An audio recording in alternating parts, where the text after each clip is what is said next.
Bueno, mi nombre es Araceli de Petris, me honra estar acá en este octavo Congreso Internacional de la Federación Latinoamericana de Psiconeuroendocrinología, primer Congreso Boliviano de Salud Integral, Psicología de la Salud Clínica y Psicoterapia. Mi nombre es Araceli de Petris, mi profesión es bioquímica, llevo 18 años de profesión y soy de Argentina. El tema que voy a exponer se trata de estrés y hormonas, la importancia de la meditación en la salud. Bueno, hay muchos estudios científicos que demuestran que hoy en día y cada vez más los profesionales de la salud empiezan a ver al ser humano de forma integral, sabiendo que muchas de las enfermedades tienen que ver con factores de estrés. El estrés se define como un estado de homeostasis amenazado en respuesta a experiencias que provocan desafíos físicos, emocionales y psicológicos que superan al individuo para hacerle frente. Las causas del estrés pueden ser múltiples, tienen que ver con procesos que muchas veces de la vida, como pérdidas de seres queridos, separación, o también puede ser la suma de pequeños problemas o inconvenientes laborales en la familia, etcétera. Y si no hay un momento para la relajación, puede ser de una manera acumulativa. El concepto de la doble hélice de ADN y código genético en 1953 llevó a creer que la naturaleza de nuestra salud está codificada en nuestro genoma. Esto llevó erróneamente a personas con enfermedades crónicas a creer que son víctimas de su herencia. Hoy se sabe que hasta el 90% de las enfermedades se atribuyen al estrés y no a genes disfuncionales. Nuestro cuerpo físico siempre tiende al equilibrio, ¿sí? Está muy regulado a través de todas las rutas metabólicas que conocemos, y este estado de homeostasis se define como el mantenimiento del equilibrio interno, que incluye variables fisiológicas como la frecuencia cardíaca, la presión arterial, la temperatura corporal y el azúcar en sangre dentro de cierto rango estrecho. La homeostasis siempre requiere del control de estos parámetros fisiológicos que son vitales para nuestra vida. Hay distintos tipos de estrés. El eustrés es necesario y bueno, genera energía y motivación, como por ejemplo el ejercicio físico.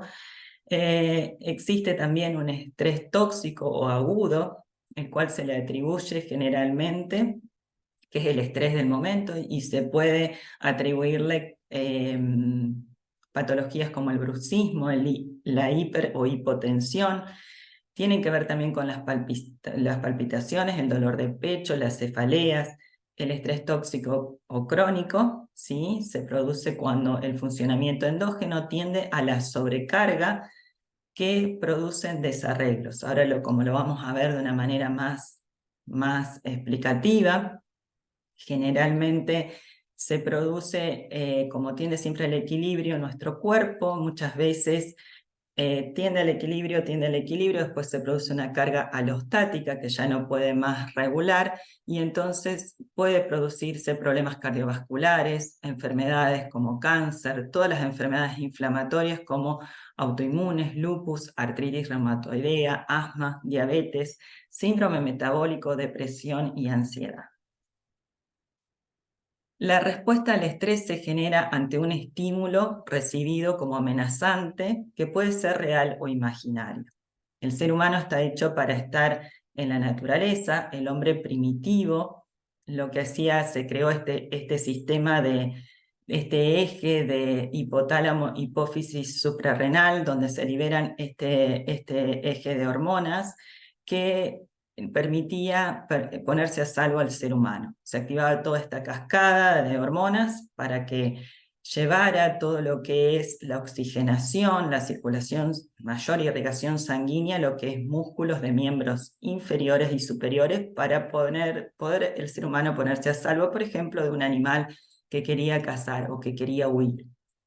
Entonces, esto duraba pocos segundos. Cuando el ser humano se ponía a salvo, se producía la relajación.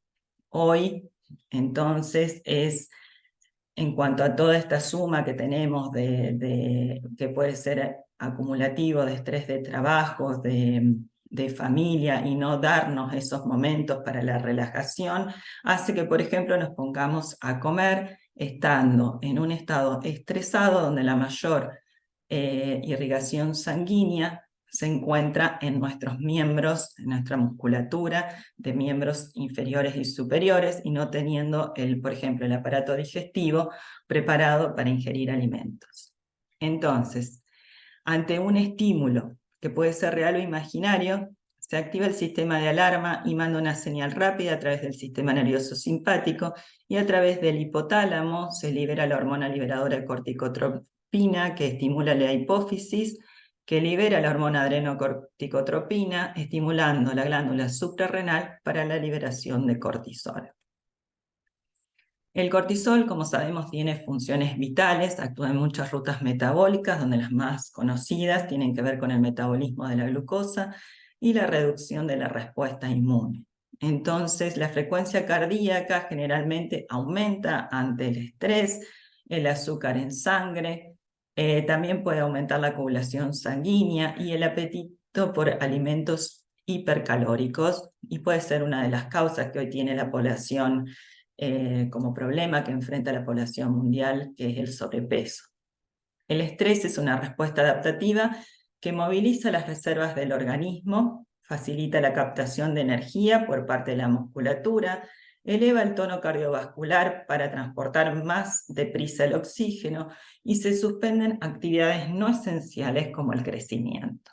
Entonces, ante pensamientos, emociones, ¿sí? Ante un miedo, huida, que como decíamos puede ser real o imaginario, también puede ser un estado de desequilibrio, una cirugía, una hipoglucemia, se va a activar, va a estimular la mente, va a estimular el cerebro para la liberación de las hormonas mencionadas recién, y que van a actuar a nivel de hipotálamo, hipófisis y suprarrenal para liberar cortisol. Esta ruta metabólica, como la mayoría de las rutas metabólicas, se regulan por un feedback inhibitorio.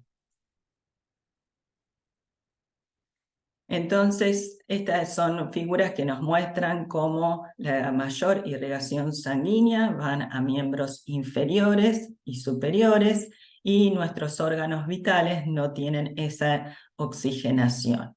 Entonces, si este estrés se sostiene en el tiempo y no nos damos diariamente el permiso, o somos conscientes que debemos relajarnos, por ejemplo, para sentarnos a comer, o tomarnos el tiempo que necesitamos para la relajación, va a pagar el sistema, el mantenimiento del cuerpo, produciéndose un desequilibrio, y va a pagar el sistema inmune, predisponiendo a cualquier patógeno oportunista que haya en el momento, produciendo el desequilibrio en la enfermedad.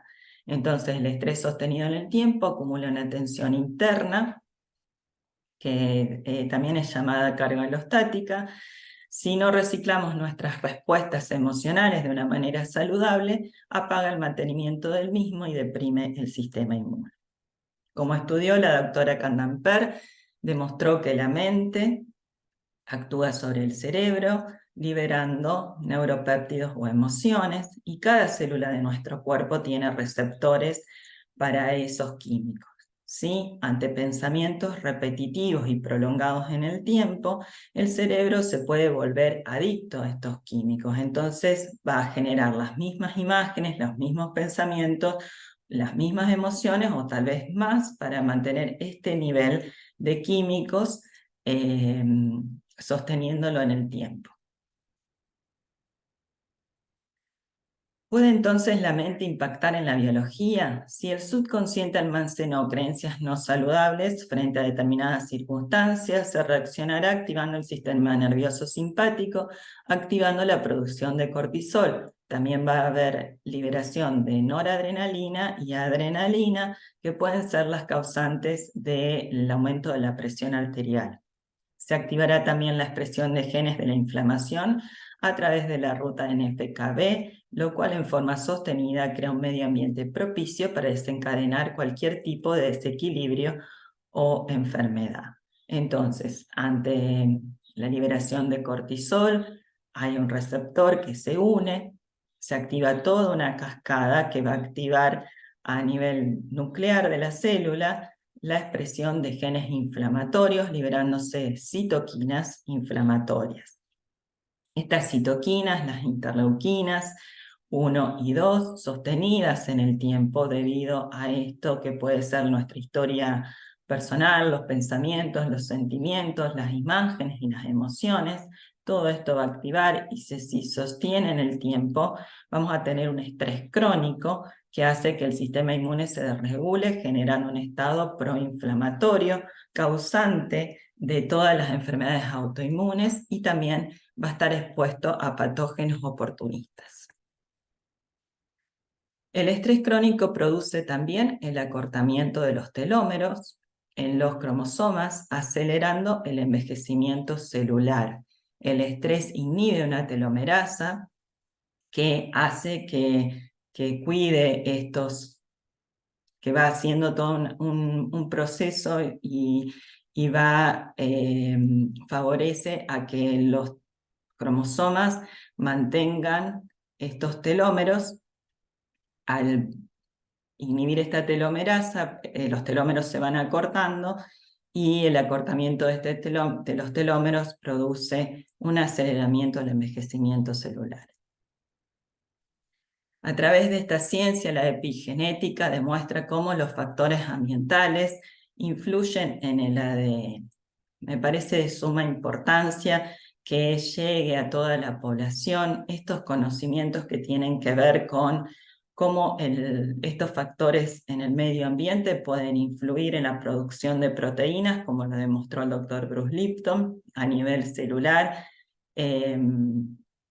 y también generando algún tipo de desequilibrio, ya que esto demuestra que diariamente podemos construir nuestra salud, y ese es mi mayor mensaje, que tal vez se vaya, no solamente que todos los profesionales de la salud a través de la psiconeuroendocrinoinmunología veamos al ser humano como de forma integral, sino que también forme parte de la educación, tal vez en niños, para que se tenga en cuenta que la importancia de la nutrición, los pensamientos, la formación de creencias, cómo se gestionan las emociones, los sentimientos, el estrés y por supuesto no llegar al consumo de alcohol, cigarrillos o drogas. Todos estos factores producen entonces desequilibrio y la importancia de comprender esto es que si hay un desequilibrio tenemos todo el poder para ir actuando de manera inversa y volver a nuestro equilibrio, ¿sí? Ayudándonos, por supuesto, con todos los profesionales y fármacos si hiciera falta, pero también la importancia de ir construyendo nuestra salud diariamente. ¿Qué tan conscientes somos de nuestras creencias? El doctor Bruce Lipton demostró que la energía de los pensamientos puede activar o inhibir la expresión de genes y en consecuencia la producción de proteínas en las células. Como dijimos al principio, así haya un gen disfuncional, siempre tiene que haber un factor ambiental, ya sea un shock emocional, físico o de pensamientos para que active estos genes disfuncionales y se produzca una enfermedad. Uno de los aspectos que puede desequilibrar la salud es tener creencias no saludables. Prestar atención a los pensamientos que influyen a través de la mente. Se puede revisar el sistema de creencias. Debajo de cada pensamiento de limitación, de estos yo no puedo, hay una creencia no saludable. Consecuencias del estrés en el cerebro y sistema nervioso. Bueno, el estrés hace que se liberen glucocorticoides que en cantidades elevadas debilitan neuronas y finalmente las mata. La exposición continua a cortisol afecta la transmisión sináptica, enlenteciendo la transmisión de información. Los glucocorticoides en el cerebro atrofian el hipocampo, una estructura clave para el aprendizaje y la memoria. El hipocampo tiene la función de regular el sistema que veíamos recién, CRH, hipotálamo, hipófisis, suprarrenal, produciendo un feedback inhibitorio que disminuye la secreción de glucocorticoides. Entonces, si esto se atrofia, como decíamos recién, debido al aumento de glucocorticoides, va a haber más cortisol y se va a producir aún mayor daño en el hipocampo, lo cual se va a seguir desregulando esta vía metabólica. La importancia de la relajación, meditación y se asocia a cambios bioquímicos coordinados. Esto va a producir la relajación, la meditación, ya sea cualquiera de las herramientas que podamos acceder a la relajación, ya sea una caminata en la naturaleza, una respiración consciente, yoga, mindfulness, cualquiera de estas que llegamos a la relajación, va a producir una disminución del consumo de oxígeno, eliminación del dióxido de carbono, baja la presión arterial, baja la frecuencia cardíaca y respiratoria y la capacidad de respuesta a norepinefrina, un vasoconstrictor receptor de beta 1, alteraciones en las regiones cerebrales corticales y subcorticales. No es lo mismo relajarse que distraerse. Generalmente, si no conocemos esto, tendemos a distraernos, como es, por ejemplo, mirar televisión, mirar el celular, mirar las noticias, y esto continúa la atención, ¿sí? La meditación es una herramienta que genera neuroplasticidad. Hoy se sabe que a través de la neurociencia, empezando este tipo de meditación, manteniéndolo durante 21 días, una meditación que puede durar de 8 a 15, 20 minutos, genera neuroplasticidad, sosteniéndola 21 días o más, va a generar nuevos cableados neurológicos, así como otra actividad nueva que hagamos, que esto nos va a permitir salir del famoso piloto automático. Entonces, hoy se sabe que a través de las neurociencias el cerebro puede producir nuevos cableados neurológicos. En el cerebro la meditación baja las ondas cerebrales, baja la frecuencia cerebral. Se generan ondas alfa y teta y se accede a mentes subconscientes, se sincronizan los hemisferios cerebrales, generando coherencia cerebral, conciencia, ¿sí?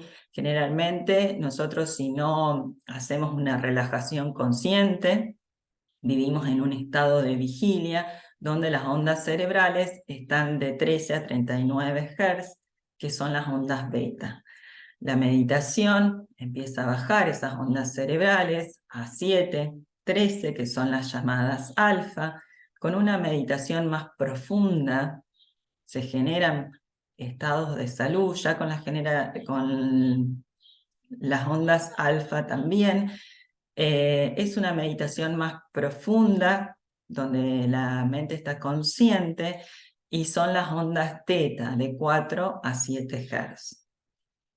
Y con el sueño profundo se llega a estas ondas delta menores a 4 Hz, lo cual es de suma importancia tener estos sueños profundos de 7 a 8 horas, como lo aconsejan generalmente, porque en este estado se liberan tóxicos en el cerebro, perdón. Entonces, los estudios científicos que realizó la doctora Sara Lazar, neurocientífica, ella llegó a querer realizar estos estudios debido a que se tuvo que poner a practicar yoga debido a un dolor que tenía de espalda. Entonces estudiaron en el Hospital de Massachusetts y la Facultad de Medicina de Harvard los cambios que produce la práctica cotidiana de meditación a nivel cerebral.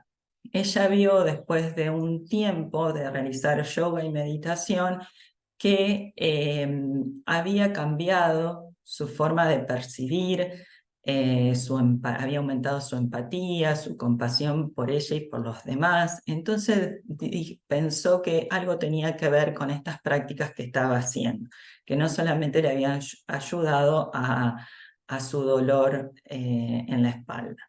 El primer estudio que hizo fue comparar un grupo de meditadores consumados de largo tiempo con un grupo control, y encontró que los meditadores consumados tienen un aumento de la cantidad de materia gris en la ínsula y regiones sensoriales, la corteza auditiva y sensorial. Encontraron más materia gris en la corteza frontal, asociada con decisiones ejecutivas y memoria de trabajo. Está bien documentado que la corteza se contrae a medida que envejecemos. Es más difícil entender datos exteriores y siempre se recuerdan las mismas cosas.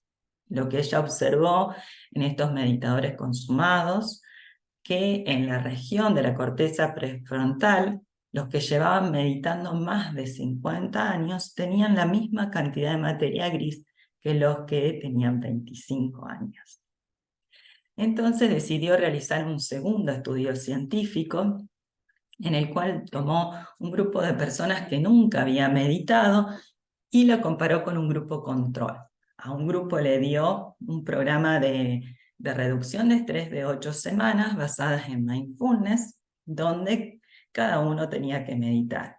Y un grupo control que no le dio estas meditaciones. Y a través de la neuroimagen, comparando el grupo control con el que no meditó, encontró diferencias en el volumen cerebral en 5 áreas del cerebro. Encontraron un aumento de la corteza cingulada, parte del sistema límbico responsable de la mayoría de los sentimientos, desde la emoción hasta la atención, el aprendizaje y la memoria. Un aumento del hipocampo, que asiste al aprendizaje, a la cognición, a la memoria y a la regulación emocional, y como vimos antes también tiene que ver con la regulación de este eje que libera cortisol. Aumenta la unión temporoparietal asociada a las relaciones sociales, toma de perspectiva, la empatía y la compasión. Cambios en el puente de Barolio, donde se producen muchos de los neurotransmisores reguladores, y se redujo la amígdala, que se asocia con el miedo, la ansiedad y el estrés. Todos estos cambios vio la doctora Sara Lazar que produce la meditación en el cerebro. Bueno, y viendo, entonces observando a través, desde mi humilde punto de vista, pero también de tener 18 años, de trabajar tanto en el ámbito público como privado, llegué en pandemia a la psiconeuroendocrinoinmunología y me pareció muy interesante empezar a implementar la meditación para mi propia salud. Como soy muy mental, no lograba hacerlo, así que estudié mindfulness, y para incorporarlo bien me dedico a dar clases de mindfulness y salud, que creo que es una pequeña semilla para que el que quiera empezar a aprender, observando que tenemos una población por ahí con muchos problemas de estrés, con personas jóvenes que tengo en el consultorio, que por ahí se van a hacer los análisis correspondientes para poderse realizar los estudios gastrointestinales.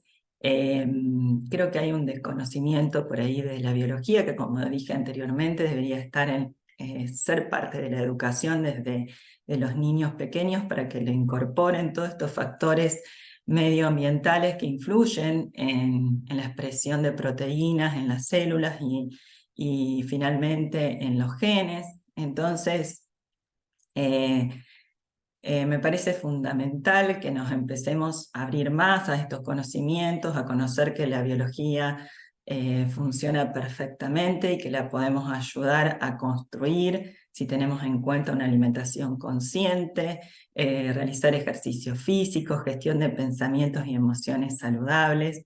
Y bueno, muchísimas gracias por permitirme estar acá y por su atención.